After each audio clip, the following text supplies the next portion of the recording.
Assalamualaikum, nama saya Sajaratu Husna binti Zahran. Kad matrik saya bernombor A20A2265.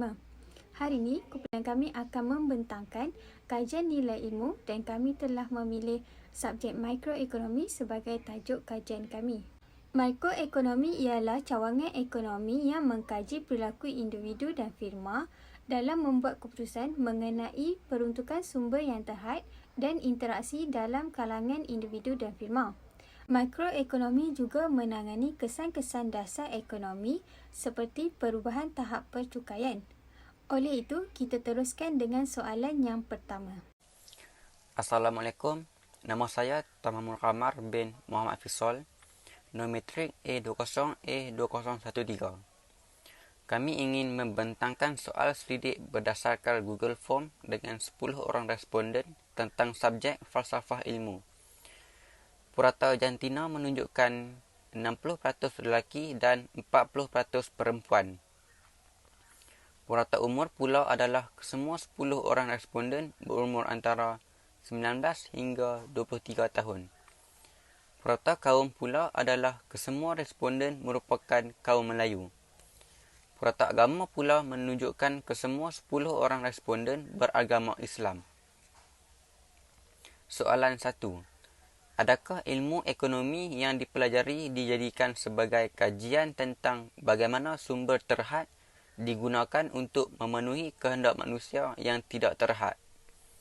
Purata menunjukkan 90% bersamaan 9 orang daripada 10 orang responden memberikan jawapan ya, manakala hanya 10% memberikan jawapan tidak, iaitu hanya seorang. Soalan 2.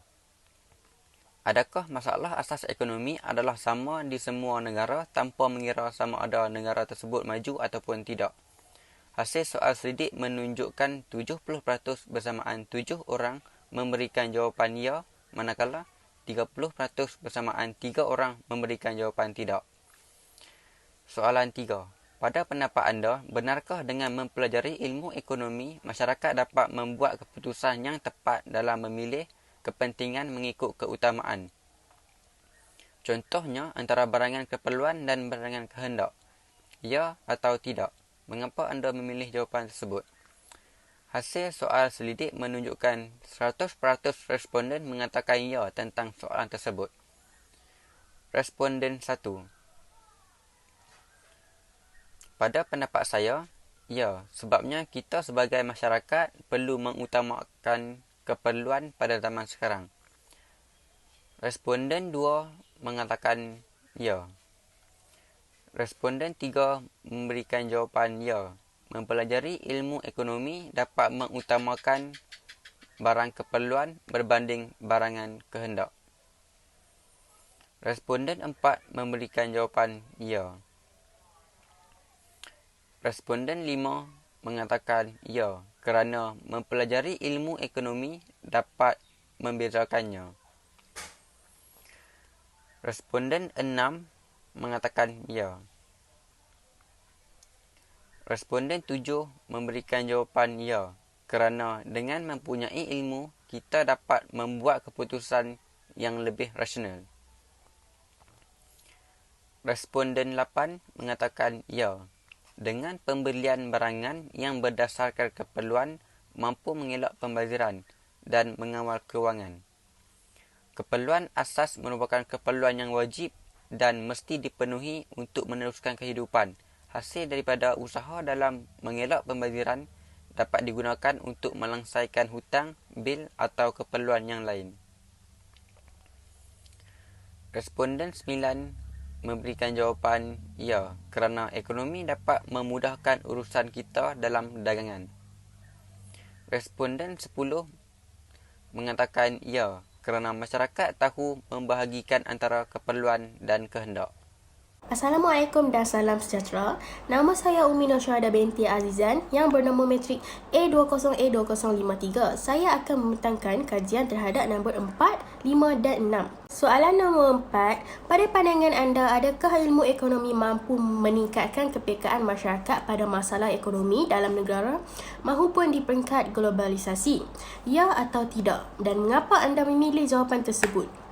Seramai 10 orang responden telah menjawab ya, dan antara alasan mereka memilih jawapan tersebut adalah kerana at least ada benchmark how to plan diri sendiri untuk sara diri dengan era yang mencabar setakat ini. Selain itu, dengan mempelajari ilmu ekonomi, masyarakat lebih cenderung terhadap masalah ekonomi di semua peringkat.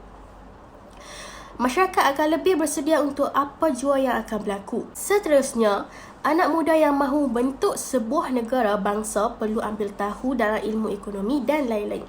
Kepekaan masyarakat daripada hasil pembelajaran ilmu ekonomi mampu memberi kesan positif kepada masyarakat dan negara seperti perkembangan sistem pendidikan, peluang pekerjaan serta peningkatan taraf hidup.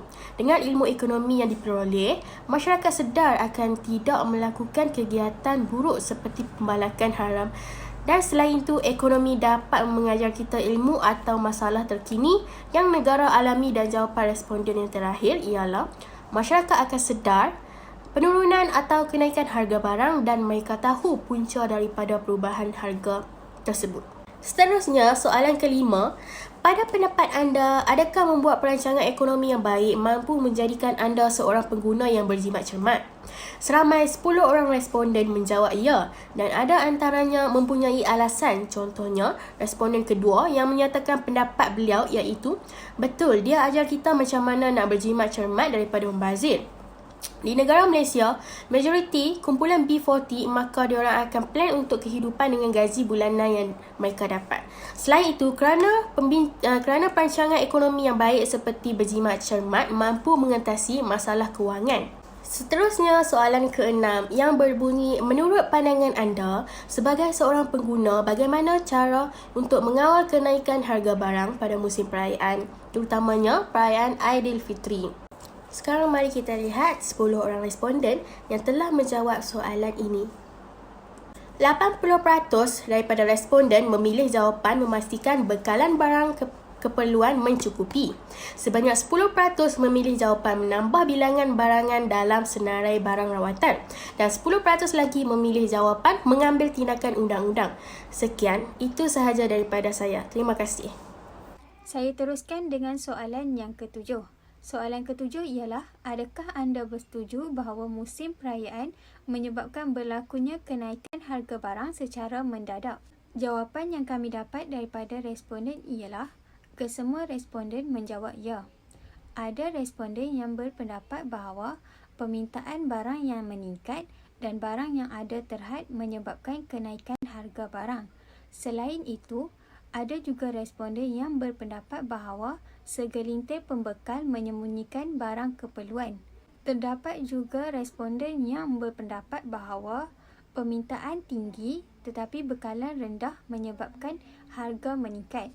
Seterusnya, soalan ke-8 ialah, adakah cukai yang dikenakan oleh kerajaan untuk meningkatkan ekonomi negara membebankan rakyat? Segelintir responden menjawab ya dan ada juga yang menjawab tidak. Untuk responden yang menjawab ya, mereka berpendapat bahawa kerajaan perlukan cukai untuk hasil dan untuk pembangunan negara. Tetapi, ketetapan haruslah mengikut kadar kemampuan rakyat. Selain itu, ada juga yang berpendapat bahawa cukai dapat meningkatkan ekonomi. Namun, jika dinaikkan secara berlebihan akan membebankan rakyat. Untuk responden yang menjawab tidak, mereka berpendapat bahawa meskipun terasa beban, namun cukai yang dikutip dibelanjakan oleh kerajaan bagi tujuan keselamatan negara dan rakyat, pembangunan fizikal dan infrastruktur seperti jalan raya, sekolah, hospital dan sebagainya. Kita teruskan dengan soalan yang ke-9. Apakah yang boleh dilakukan oleh rakyat untuk meningkatkan ekonomi negara seiring dengan negara maju yang lain? 8 daripada 10 orang responden bersamaan 80% menjawab membeli barangan tempatan. Selain itu, 2 daripada 10 orang responden bersamaan 20% menjawab banyak bergantung produk import berbanding produk tempatan. Manakala jawapan bekerja dan berkhidmat di negara yang lain dan memilih berniaga secara kecil-kecilan berbanding menerima tawaran kerajaan, masing-masing mendapat 0%. Terakhir, soalan yang ke-10.